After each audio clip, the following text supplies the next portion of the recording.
Dismas dan Gestas di antara dua salib. Salam Bapak Ibu. Itulah bahasan saya yang ingin saya bahas kali ini. Bapak Ibu terkasih di dalam Kristus, saat Yesus tergantung di salib, ada dua salib lain di samping kanan kirinya, Bapak Ibu. Dua penjahat, dua pelanggar hukum, tapi lebih dari itu, dua hati yang berbeda, dua tanggapan terhadap salib, dua jalan menuju kekekalan. Hari ini, mari kita merenungkan tentang Dismas dan Gestas. Dua orang yang ada di kiri dan di kanan Yesus di salib.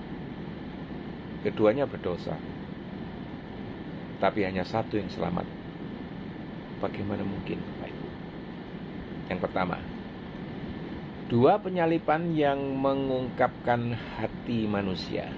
Lukas 23 ayat 39-43. Seorang menghujat, yang lain bertobat.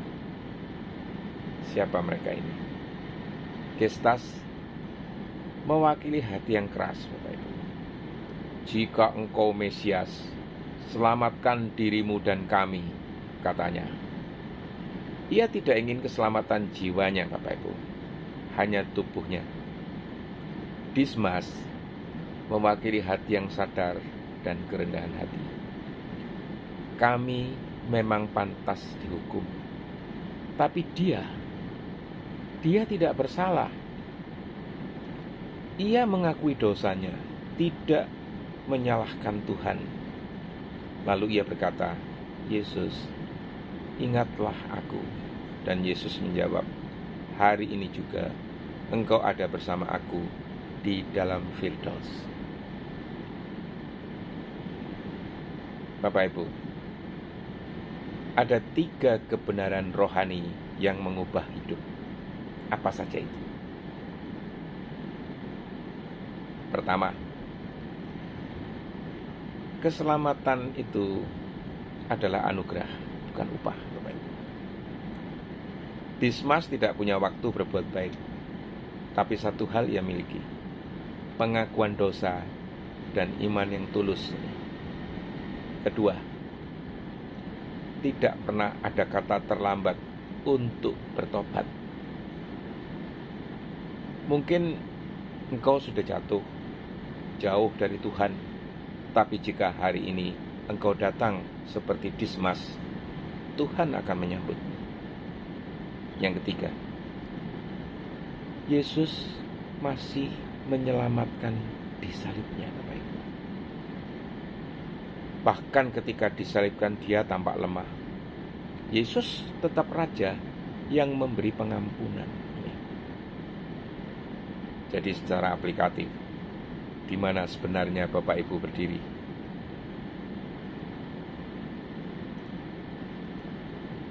Bapak Ibu, semua kita ini adalah pendosa. Salib Kristus memisahkan dua jalan. Pertama, jalan Gestas, keras, tidak bertobat, mencari mujizat tanpa perubahan hati. Yang kedua, jalan Dismas, hancur tapi rendah hati, sadar akan dosa, dan percaya pada kasih Kristus ini. Bapak Ibu, kali ini saya akan menceritakan sebuah versi naratif ya, cerita fiktif dari Dismas ya, berjudul Hari ini aku hidup, hari ini aku mati, tapi hidup. Ini.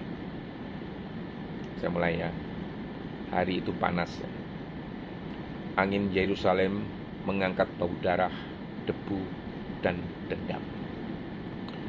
Aku Dismas dipanggil terakhir. Kaki dan tanganku diikat, lalu dipaku. Aku tidak melawan. Aku tahu aku pantas. Hidupku penuh perampokan, pengkhianatan, dan dosa. Di sebelahku Disalibkan seorang bernama Yesus dari Nazaret. Aku pernah mendengar namanya. Ia menyembuhkan, mengajar dan mengasihi. Tapi mereka memakukan dia juga. Di sisi lain, ada temanku Gestas yang mulai berteriak, "Hei Yesus, kalau kau Mesias, selamatkan dirimu dan kami." Aku ingin diam sebenarnya, tapi hatiku tertekan. Bukan karena paku atau rasa sakit, tetapi karena aku tahu kami pantas, tapi dia tidak. Aku berkata kepada Gestas, "Tidakkah engkau takut kepada Allah? Kita pantas dihukum, tapi dia ini tidak bersalah." Aku menoleh kepada Yesus. Ia tidak menjawab Gestas. Matanya menatapku, penuh kasih. Bahkan saat darahnya menetes, aku gemetar dan kata lirih, "Tuhan, ingatlah aku bila engkau datang sebagai raja." Dan tiba-tiba suaranya menembus tulang dan jiwaku. Hari ini juga engkau akan bersama aku di dalam Firdaus. Air mata mengalir. Untuk pertama kalinya di dalam hidupku, aku merasakan dikuduskan. Di salib aku dihukum oleh manusia, tapi dibebaskan oleh Allah. Sore itu aku mati, tapi jiwaku hidup.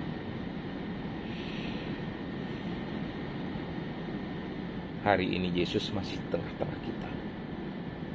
Di antara dua salib, yang satu menolak, yang lain menerima. Pertanyaannya, salib yang mana yang menjadi milikmu?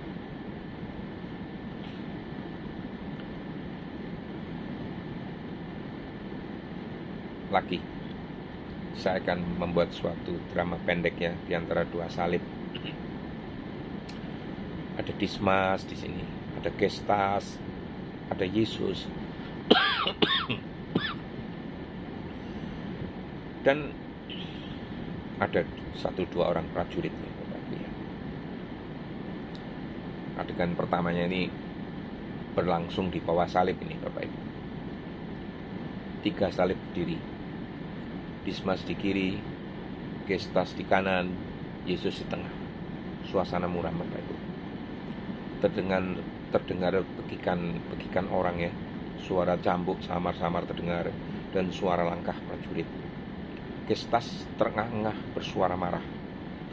"Ini konyol. Aku tidak pantas mati seperti ini. Jika engkau benar-benar Mesias, selamatkan dirimu dan kami juga." Suasana sunyi. Yesus diam. Dismas mengangkat kepalanya dengan susah payah. Ia berseru, "Diam, Gestas. Tidakkah engkau takut kepada Allah? Kita ini pantas menerima hukuman ini.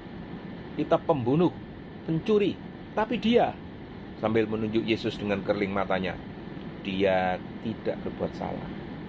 Terdengar gemuruh halus, cahaya lembut jatuh ke wajah Yesus.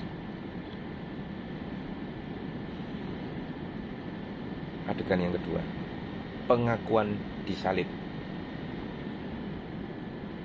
Dismas dengan lembut dan hampa menangis berkata, "Ya Tuhan, aku tahu siapa Engkau. Aku pernah mendengar Engkau menyembuhkan, mengampuni. Dan aku ini kotor, berdosa, jahat." Ia memandang Yesus dalam-dalam sambil berkata lagi, "Bila Engkau datang sebagai Raja, ingatlah aku." Yesus menoleh perlahan, memandang Dismas dengan kasih yang dalam. "Sesungguhnya hari ini juga engkau akan bersama dengan aku di dalam Firdaus." Cahaya terang jatuh ke arah Dismas. Ia menutup mata perlahan. Air mata menetes.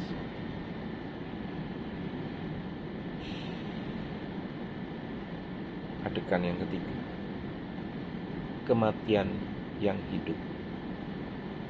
Beberapa saat sunyi. Dismas bersandar lelah. Gestas masih gelisah, miring, dan marah. Suara guntur terdengar sama-sama. Gestas masih dengan sinis berkata, "Firdaus, sorga, tidak ada yang bisa menyelamatkan kita." Dismas berbisik penuh damai, "Kau salah, Gestas. Kita sudah mati, tapi aku baru merasa hidup." Yesus menunduk perlahan, menandai kematian. Secara epilog, seorang narator berkata, "Aku adalah Dismas. Orang berkata aku pencuri, penjahat, pengkhianat, tapi hari ini di salib aku menemukan raja yang tidak bersalah, namun memilih mati bersamaku. Ia tidak hanya ingat aku, ia selamatkan diriku. Aku mati, tapi aku hidup di Firdaus. Yesus, aku adalah pendosa. Aku tidak layak, tapi aku percaya pada kasih dan pengampunanmu. Ingatlah aku, Tuhan, ketika Engkau datang sebagai Raja." Amin. Yesus disalibkan pada tanggal 3 April tahun 33 Masehi. Sekian Bapak Ibu. Semoga Tuhan memberkati Bapak Ibu sekalian.